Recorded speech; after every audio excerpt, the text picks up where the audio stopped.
Bom dia, pessoal! Bom dia! Dia de sol, dia lindo, dia maravilhoso. Eu com a minha xícara roxa, com minha roupa rosa, eu tô sempre nessa tonalidade aí, além da bochechinha, né? Vamos lá, se prepara aí. Página 62 do PDF. Deixa ir e vir, tá? Pronto, bora lá. Aqui para vocês. E vamos começar a ler. Deixa ir e vir. O mais importante a se entender a respeito da eudaimônia, esse encontro arretador entre o ser humano e a inspiração criativa divina, é que não se pode esperar que ela esteja disponível o tempo todo. É isso que a gente colocou. Lembra? É um hóspede, esse gênio é um hóspede na sua casa. Vai ter dia que você vai falar assim: ah, você quer ir lá conhecer o Pão de Açúcar? Não, hoje eu não tô muito afim não, hoje quero ficar aqui mais aqui tranquila aqui, entendeu? Não vai ter dias e dias. Ela vem e vai, ela precisa deixá-la ir e vir. Sei disso pessoalmente, pois meu gênio, olha como é que fala, meu gênio, como se fosse, né, o meu amigo, o meu chapa, o meu mentor, o meu, né, meu gênio, de onde quer que venha, não tem hora para aparecer, não segue horários humanos, certamente não se organiza na sua programação de acordo com a minha disponibilidade. Às vezes, suspeito que esteja fazendo bico por fora, como um gênio de outra pessoa, talvez até trabalhando para vários artistas diferentes, como uma espécie de prestador de serviços criativos autônomo.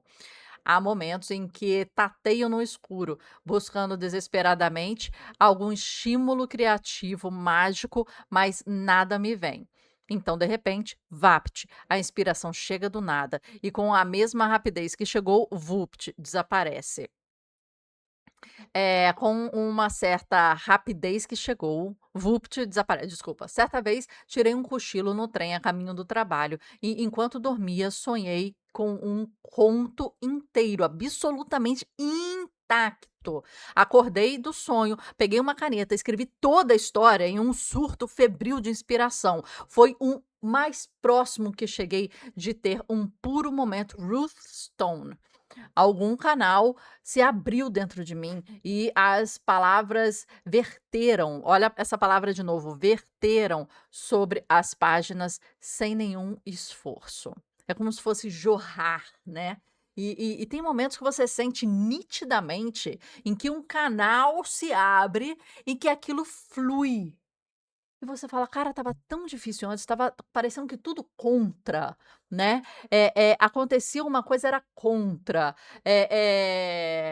mercado, governo, finanças, família, saúde, tudo parecia que era aquela imagem mental que ela deu, aquele salmão indo contra, né, contra o fluxo de água. E tem momentos que parece que você entra no fluxo, aquilo até se ajuda. A imagem mental da esteira, a imagem mental do salmão na água com o fluxo, parecem esses momentos. E esses momentos parecem que estão te dando sinais, tipo assim: "Marcelinha, por aqui, Marcelinha, que você tem que ir", né. E a gente estar atento a isso é muito importante. Eh Foi o mais próximo que eu cheguei a Ruth Stone. Algum canal se abriu dentro de mim, as palavras verteram. Ao revisar aquele conto, aqui, mal precisei mexer em uma palavra, parecia tudo perfeito do jeito que estava, pareceu que recebeu um santo, né, ali, né, assim, se a gente fala, te parece né, parecia perfeito e ao mesmo tempo estranho. Não era sequer o tipo de coisa com a qual eu escreveria normalmente. Vários críticos observaram mais tarde como aquele conto era diferente do resto da coleção. Um deles chegou a descrever o estilo como realismo mágico e yankee. Era uma história de encantamento, escrita sobre o efeito de um encantamento, e até um estranho podia sentir ali a presença de um pó de pirlim-pim-pim. Eu nunca tinha escrito, jamais voltei a escrever nada como aquilo. Ainda penso nesse conto como uma joia escondida, mais extraordinária, que já desenterrei dentro de mim. Eu acho que isso acontece. em tamanhos e proporções diferentes no nosso dia a dia, a gente tem que estar aberto aí a sinais. Aquilo foi, sem dúvida, a grande magia em ação. Você está vendo que nesse livro ela começou a definir o que que é grande magia, definir o que é sorte, sucesso, né? Lembra no início que a gente fez as definições? E depois ela está contando a história da parte de história da vida dela aqui, é, é, exemplificando o que é grande magia. Ela conta e ao final isso é um exemplo de grande magia. Isso é a grande magia em ação. Tá vendo aqui? Então, assim, qual que é a estrutura quando você está escrevendo um livro, quando você está escrevendo, né, um texto, quando você está pensando uma ideia, né? A estrutura dela aqui é: eu vou definir o quais são os termos para mim, o que é uma grande magia, o que é sucesso, o que que é derrota, o que que é insegurança, o que que vo o livro começou definindo, à luz das histórias da vida dela. Depois o livro começou a exempli ela chegou na definição de grande magia, depois de definir várias coisas, depois ela começou a exemplificar. Então a estrutura, se você for eu gosto de decupar o trabalho artístico, isso aqui é uma escrita, é um trabalho artístico, de uma maneira, assim, quais são as camadas? Qua se a gente pudesse, né, decupar, decupar, decupar, decupar, decupar e definir, seria isso. Definição de termos que ajudam a entender a grande magia, a chegar na grande magia e definir a grande magia. Depois, exemplos da grande magia em prática à luz da história de vida da autora. Até agora, 60 páginas, a gente está na página 63 do PDF, 60 páginas, aconteceu isso. Então, assim, se você for: "Ah, ela deu exemplo disso, tem uns te", tudo bem, em cima disso, quais são os termos e conceitos colocados aqui? Do gênio, aí termos e conceitos, né, imagens mentais, né, o salmão contra a maré, a esteira que te ajuda a entrar no fluxo. Então, ela tá subindo as camadas. O esqueleto, esqueleto, é isso, definição e, exemplos à luz da história de vida da autora. Depois, conceitos. Depois, imagens mentais, né. E aí ela vai construindo. Então a decupagem tá aí. Para o artista é muito importante quando ele vê o trabalho de outra pessoa, eu tô vendo uma pintura, por exemplo, eu tô vendo uma escrita, a gente tem que aprender a ler como escritores, a ver obras de arte como artistas. E a mentalidade que você vê quando você está no game, está dentro do ringue, vamos colocar outra imagem mental dela aqui, está dentro do ringue, é uma experiência, uma visão muito diferente do que você ler um livro puramente como leitor, curtindo aquele livro, né. Então, por exemplo, eu tô com esse livro aqui que a gente falou outro dia, ele tá aqui do meu lado até agora, tá. Então, como leitor desavisado, tranquilo, na minha vida, tendo esse livro como entretenimento, eu vou pegar, ler e vou falar, eu vou chegar ao final, bonita história, me emocionou, eu vou ficar na emoção. Chorei, não chorei, aprendi, não aprendi, gostei, vou procurar mais coisa dela. "Ih, tem filme", eu vou ver o filme, né. Acabou, acabou, vou contar para alguém, vou então assim, o leitor desavisado curtiu, deu um joinha, entende? Agora, quando você lê como escritor, como professor, como palestrante, como alguém que está fazendo, algum conteúdo ou está até tirando o aprendizado daqui para o seu dia a dia, eu que escrevo, por exemplo, tenho 4 livros. Quando eu estou lendo um livro, eu não estou lendo como leitora desavisada.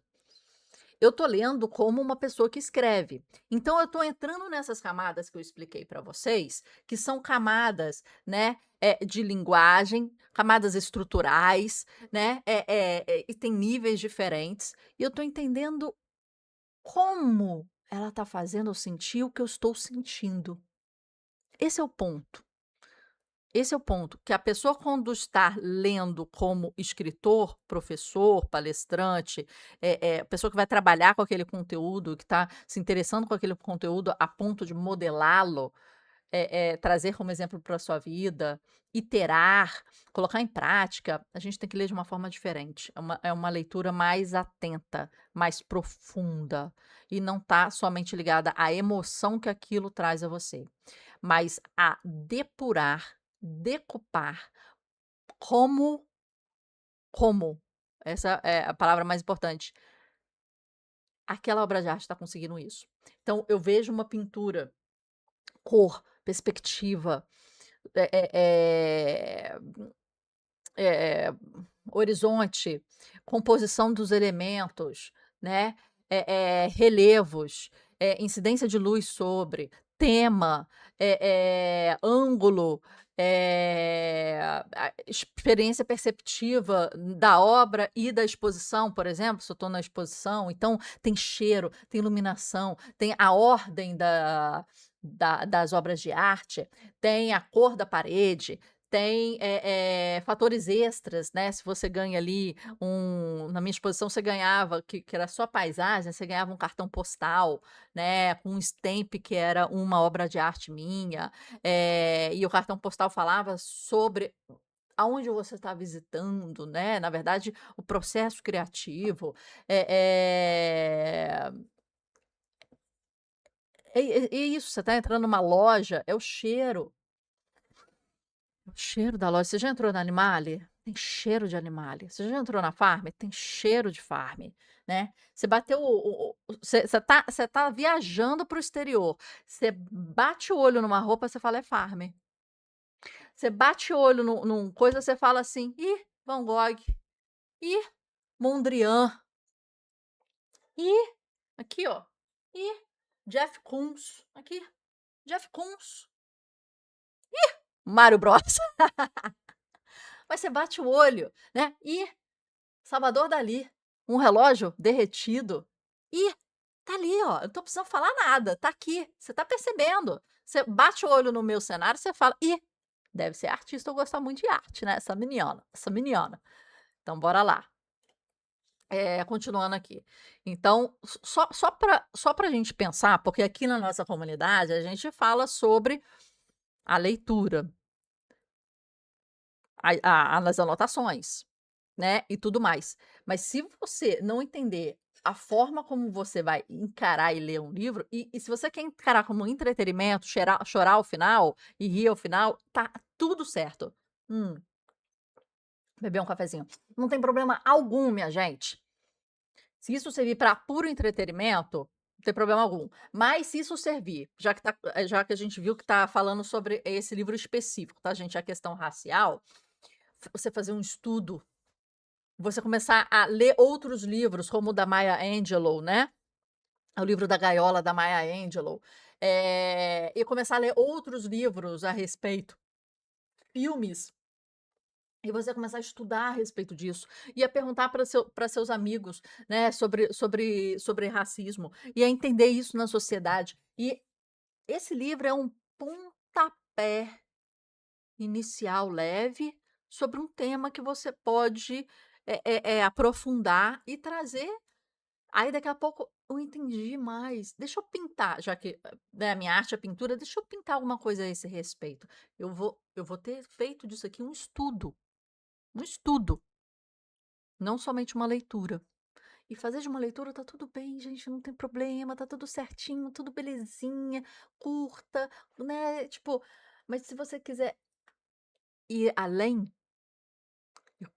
quando você, consome o conteúdo de uma forma mais estratégica e mais racional, no sentido de racionalizando a processo criativo daquela obra, e é o que a gente faz na nossa comunidade, é o que a gente faz no nosso podcast, uma Hubcast, conversar sobre o processo criativo de artistas, é o que a gente faz muito mais.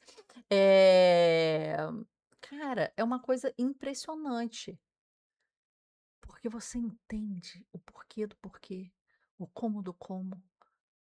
E é outra experiência, é isso que eu quero trazer para vocês, é outra experiência. Se a gente lê esse livro do jeito que a gente está lendo aqui, a gente não está lendo a grande magia. E se você já leu esse livro, eu tenho certeza que eu já li esse livro. Tem resumo no YouTube do livro inteiro, num vídeo, sei lá, de 15 minutos. Mas o que a gente está fazendo aqui não é isso. O que a gente está fazendo aqui é estudando o livro, é depurando o livro, é decupando o livro. Entende? É fazendo com que o livro entre em diversas camadas do nosso ser. Não só lê, fechou e dá o joinha. E é assim que a gente muda. Cada dia, meia hora é muito. É, estamos em 60 páginas? Estamos. Nem chegamos no meio? Não chegamos no meio. Estamos curtindo o processo? Eu tô. E você?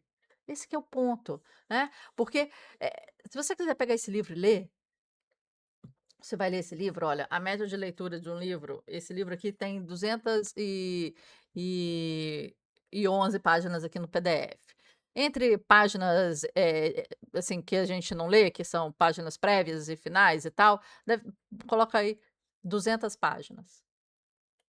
Você leva mais ou menos umas 6 horas para ler 200 páginas de uma forma mais tranquila, assim, né, 250 páginas, leva mais ou menos umas 6 horas. Se você quiser ler sozinho, você lê sozinho, serão 6 horas. Aqui vai ser um pouquinho mais, porque cada dia a gente vai fazer 20 minutos, 30 minutos. A experiência aqui é diferente, a experiência aqui não é ler. Tem audiobook, vai ouvir audiobook, se quiser ver, alguém lendo para você, é audiobook. Se você quiser, tipo, calma aí, ter outro tipo de experiência, lê o livro, ouve o audiobook. Aqui é leitura comentada. Aqui é leitura que a gente vai trazer insights, referências cruzadas, citações. Eu estou expandindo a cabeça de vocês, trazendo um pouquinho da nossa metodologia, tá? Então vamos lá. Mas foi também há 22 anos e nunca mais aconteceu, e pode acreditar, nesse meio tempo, já tirei muitos cochilos nos trens. Desde então, tive momentos maravilhosos de comunhão criativa, mas nada tão puro, emocionante quanto aquele encontro fantástico. Ele veio e se foi. O que estou tentando dizer é: se meu plano for ficar sentada esperando por outra inspiração criativa ardorosa e imaculada como aquela, pode ser que precise esperar por muito, muito tempo. Então, não fico parada, esperando para escrever quando meu gênio decidir me fazer uma visita. Na verdade, acredito que meu gênio, quem passa boa parte do tempo esperando por mim, para ver se levo mesmo esse trabalho a sério. Às vezes, sinto que ele está sentado num canto, me observando trabalhar, dia após dia, semana após semana, mês após mês, só para se certificar que eu não estou de brincadeira, de que estou realmente empenhada de corpo e alma naquele esforço criativo. Quando o meu gênio está convencido de que não estou embromando, às vezes aparece para oferecer uma ajuda. Em alguns casos, essa ajuda só chega quando já estou trabalhando há 2 anos em um projeto. Certas vezes, não chega a durar mais de 10 minutos. Quando a ajuda chega, aquela sensação da esteira rolante sobre os meus pés, da esteira rolante sobre as minhas palavras, fico feliz da vida e pego carona. Nesses casos, escrevo como se não fosse exatamente eu, perco a noção do tempo, do espaço, de mim. Enquanto acontece, agradeço ao mistério pela ajuda e, quando vai embora, deixo ir e continuo trabalhando com afinco, assim mesmo, esperando que algum dia meu gênio reapareça. Trabalho trabalho de um jeito ou de outro, entende? Com ou sem ajuda. Aqui. Com ou sem ajuda, pois isso que precisamos fazer para viver uma vida criativa plena. Trabalho de maneira constante e sempre agradeço ao processo, quer seja tocada pela graça ou não, agradeço à criatividade por me permitir ao menos interagir com ela, porque de um jeito ou de outro é tudo incrível o que temos a oportunidade de fazer, a oportunidade de tentar aquilo com que às vezes temos a oportunidade de comungar. Gratidão sempre, sempre gratidão. Gratidão é uma coisa muito importante, né, minha gente? É muito. Se a gente, se a gente traz atrás na nossa vida, no dia a dia, sabe? Outro dia eu estava deitada na cama e aqui é relativamente perto, né, da praia, tá. E estava naqueles dias de muito vento, muito, muito vento, muito, muito e eu consegui quando eu acordei, eu consegui ouvir da minha cama o mar. Era de longe, mas era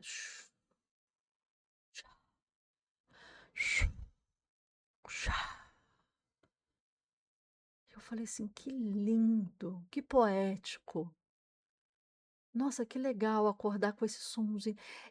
Era quase que imperceptível, era baixo, mas era uma coisa, sabe, de outro mundo. Eu falei: "Muito obrigada". Eu acordei falando: "Muito obrigada".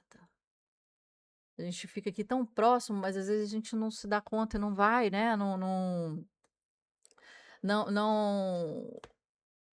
a gente fica muito, assim, em frente a isso aqui, né, uma câmera, um celular aqui sempre, né, eu principalmente que trabalho com isso, né, eh, é muito. E a gente não agradece. Esse agradecimento genuíno do dia a dia, das pequenas coisas, é algo que eu quero implementar mais na minha vida, e eu acho que é muito necessário. Eh, de coração deslumbrado. E quanto à maneira como Anne Patchett enxergou o que aconteceu entre nós, como percebeu o curioso milagre do romance sobre a floresta amazônica e havia quicado na minha cabeça e ido parar na dela. Bem, Anne é uma alma muito mais racional do que eu, mas até ela sentiu que algo bastante sobrenatural tinha ocorrido. Mesmo ela sentiu que aquela inspiração havia escapado de mim. E como um beijo pousado nela. Nas cartas seguintes que me escreveu, teve a generosidade de sempre se referir ao romance da floresta amazônica como nosso romance sobre a floresta amazônica, como se fosse uma mãe de aluguel, de uma ideia concebida por mim. Isso foi muito amável da parte dela, mas não é verdade. Como qualquer pessoa que tenha lido O Estado de Graça, sabe muito bem daquela história magnífica pertence inteiramente a Anne Patchett. Ninguém mais poderia ter escrito aquele romance como ela fez. Seria mais certo dizer que eu fui a mãe substituta que manteve a ideia protegida durante alguns anos, enquanto ela procurava seu verdadeiro colaborador, de direito. Eh quem sabe quantos outros autores aquela ideia já havia visitado no decorrer dos anos, de ir parar sobre meus cuidados por um tempo, até finalmente encontrar Anne. Boris Pasternak escreveu o fenômeno dessas belas palavras. Nenhum livro de verdade tem uma primeira página. Como o farfalhar das florestas é concebido, só Deus sabe onde. Cresce, rola, despertando a floresta densa e selvagem até que de repente começa a falar ao mesmo tempo com todas as copas das árvores. A gente vai marcando e vai salvando. Vou salvar aqui. Substitui. Isso, vamos lá. Tudo que eu sei ao certo é que esse romance queria muito ser escrito, né? É uma força maior, né? E só parou de rolar e procurar quando finalmente encontrou a autora que estava pronta e disposta a assumi-lo. Não mais tarde, não um dia, não em alguns anos, não quando as coisas melhorassem ou quando a vida ficasse mais fácil, mas naquele momento. Então aquela se tornou a obra da Anne. Tudo o que me restou dela foi um coração deslumbrado e uma sensação de viver em um mundo extraordinário cheio de mistérios. Como disse o físico britânico Sir Arthur Eddington, sobre o funcionamento do universo, há algo desconhecido sobre algo que não sabemos o que é. Mas a melhor parte é de que não preciso saber o que é. Não exige uma tradução no desconhecido. Não preciso entender o que tudo isso significa, onde as ideias são concebidas originalmente, ou por que a criatividade funciona de maneira tão, imprevisível. Não preciso saber porque, às vezes, conseguimos conversar livremente com a inspiração e outras vezes damos um duro danado sozinhos e não produzimos nada. Não preciso saber, porque houve uma ideia hoje uma ideia decidiu visitar você e não a mim, e porque visitou nós 2 ou porque nos abandonou. Nenhum de nós tem como saber nada disso, pois esse é um dos grandes enigmas do universo. Tudo o que sei ao certo é que é assim que eu quero passar a minha vida, colaborando da melhor maneira possível que puder, com força de inspiração que não tenho como ver, comprovar, controlar ou entender. Devo admitir que é um ramo de trabalho estranho, mas não consigo pensar melhor forma de passar os dias. Bem, terminamos aí, são 25 minutos, um pouquinho mais do que prometemos e um pouquinho mais, né. Ó, esse aqui é o meu é a minha capa, deixa eu mostrar aqui para vocês, vou ver se eu consigo mostrar aqui para vocês. Essa aqui é a minha capa do meu fundo de tela, eu criei com inteligência artificial através de um prompt que eu criei. Quero mostrar aqui para vocês como é que é o meu minha tela de trabalho, aqui. Isso, calma aí. Vou mostrar aqui para vocês.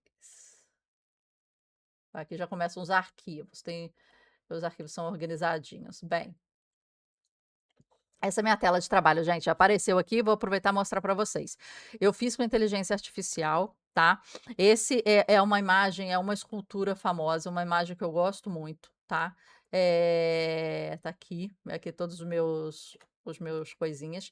Ela é uma rocha, um cara surgindo da rocha, tá, e ele se autoforjando, ele se construindo, é como se ele estivesse se autoesculpindo.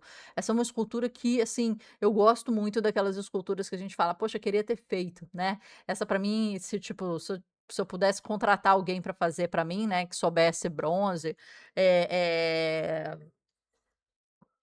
eu contrataria, mas um dia eu acho que eu vou entrar numa aula, voltar às aulas de argila, né, de escultura e fazer uma para mim desse jeito. Mas essa ideia é fantástica, e essa ideia que eu trago para nossa vida, né, assim, para a vida aqui da comunidade, eu digo, né, da gente e tal, porque é isso, você se forjando para você ser a melhor pessoa e você se construindo, olha como que isso é bonito, você se construindo aqui, sabe, olha aqui como é que é. E se modelando, então ele se modelou aqui e vai se modelar essa parte de baixo e ele sai da rocha. Aqui atrás, a gente tem um Nautilus, que eu gosto muito do conceito de geometria sagrada, né, da matemática do universo. E o Nautilus, ele é um ser que a gente consegue entender a fórmula matemática, da matemática do universo. Para quem não sabe o que é geometria sagrada, é uma fórmula proporcional em que todas as formas do universo, desde a nossa orelha, olha aqui, ó, não parece esse Nautilus e vai rodando aqui, tá vendo? A orelha. Os caramujos, nesse caso aqui, isso aqui é um animal, né? Conhecido, Nautilus é o nome do animal. Mas os girassóis, as sementes, as células do corpo humano, todos eles têm uma proporção áurea. E quando a gente chega a essa proporção áurea na arte, por exemplo, na arquitetura, na pintura, e a gente chega nessa proporção áurea, composição dos elementos no desenho, né, na arquitetura, no design, né, se a gente consegue ter uma proporção áurea, pequenas coisas nessa xícara, por exemplo, instintivamente o humano, como é feito da composição áurea, como a natureza é feita da composição áurea, o nosso rosto, né, ó, o nosso rosto, ó, ele é feito da composição áurea, ó. Aqui tem 2 Nautilus, né, ó, aqui, sabe. Eh, a gente entende como bonito, belo, e a gente não entende por quê, mas é porque existe uma matemática por trás disso.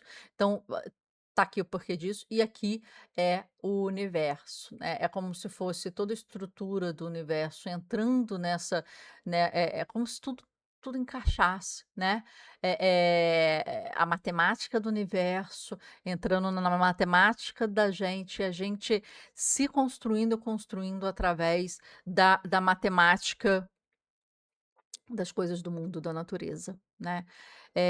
Claro que aqui eu estou passando muito muito por cima, mas esse conceito é um conceito muito importante para mim e eu gosto muito desse conceito. E aqui, a gente traz, o memento mori, né, a gente lembre-se de que um dia você vai morrer. E eu coloquei Memento Lana. Lembre-se de que um dia você vai se tornar quem você veio para se tornar e você tem que acelerar esse processo, né? Viva a sua vida à altura da sua visão. Então, assim, isso aqui me inspira todos os dias. É isso que está na minha frente, às vezes, né? Quando eu ligo e eu desligo, né, o meu computador. E aqui do lado estão os arquivos, né? Estou começando a ver os arquivos aqui.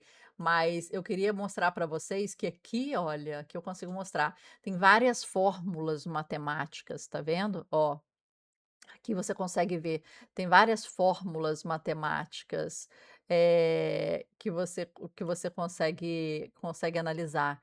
E é isso. Eu criei ChatGPT, gente, eu criei aqui, porque diz muito do conceito aqui da nossa comunidade. E depois, se vocês quiserem um vídeo maior sobre a a geometria sagrada, a implicação no mundo, né, essa fórmula da natureza e tal, eu faço um vídeo especial, me escrevam aqui e me peçam que a gente desenvolve, né, algumas aulas sobre isso. Até amanhã, pessoal. Tchau. Tchau.